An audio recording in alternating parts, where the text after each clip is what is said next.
আসসালামু আলাইকুম। কেমন আছেন সবাই? আশা করি সবাই অনেক ভালো আছেন। আজকে খুব সুন্দর একটি ভিডিও নিয়ে হাজির হইলাম। আমার রাসূলের রওজা শরীফে প্রবেশ করতেছি। অনেক শখ আল্লাহ ছিল আকবার। মক্কায় যাওয়ার, মদিনায় যাওয়ার। আল্লাহ তাআলা শখগুলো ধীরে, ধীরে সবকিছুই পূরণ করতেছে। এই তো রাসূলের রওজা শরীফে ঢুকে গেছি। কত সুন্দর পরিবেশ দেখুন। পরিবেশটা দেখলে মানে পুরো মন দিল সব একবারে ভালো হয়ে যায়। দেখেন পরিবেশটা কত সুন্দর মাশাআল্লাহ। এইখানে সব হাজিরা নামাজ পড়তেছে। মাশাআল্লাহ দেখেন। খালি দেখলে মানে চোখ ২ টা জুড়াইয়া যায়। মানে না আসলে বুঝতে পারবেন না। মোবাইলে দেখা আর এমনি সরাসরি দেখা এক হইল। দেখেন কত সুন্দর। খালি যদি এখানে সারাদিন বসে থাকি, বসেই থাকতে মন চায়। শুধু দেখতেই মন চায়। এত সৌন্দর্য এইখানে। আল্লাহ তাআলা এত সৌন্দর্য এইখানে দিয়েছেন যা ধারণার বাইরে।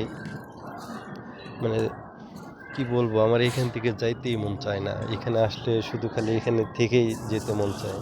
কিন্তু কি করব? পরিস্থিতির শিকার। আসি একটা দিনের জন্য, এসে আবার চলে যাইতে হয়। দেখেন কত মানুষ হইছে আজকে। আজকে অনেক মানুষ হইছে। ভিতরে ঢুকতে অনেক কষ্ট হইতাছে। তারপরেও গুটি, গুটি পায়ে আমরা যাচ্ছি।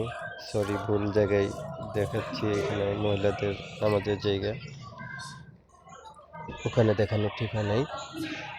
আমরা সিরিয়ালে আসছি যে সিরিয়াল বাই সিরিয়াল যাওয়া লাগতেছে। এখানে অনেক ঝামেলা মানে অনেক ধরনের অনেক দূর, দূর থেকে লোক আসে তো।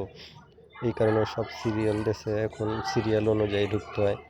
অনেক সময় ভিতরের এই দেখেন ওই লাইন ক্রস করতে দেয় না। মাশাআল্লাহ আমাদের জন্য লাইনটা খুলে দিয়েছে। যাক এইখানে ঢোকার একটা সৌভাগ্য হয়েছে। যাক আল্লাহর কাছে শুকরিয়া আদায় করি। আলহামদুলিল্লাহ এর ভিতরে ঢুকতে পারছি। দেখেন একটু রশি টানায় দিয়েছে যাতে ভিতরে কেউ না আসতে পারে। আলহামদুলিল্লাহ আমরা ভিতরে ঢুকতে পারছি।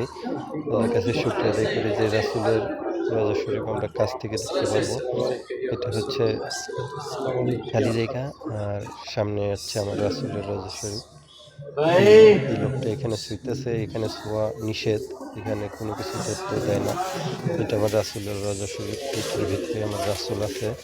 রাসূলের জন্য সবাই একটু দোয়া করবেন। আর এইখানে বেশি, বেশি করে দুরূদ পড়বেন।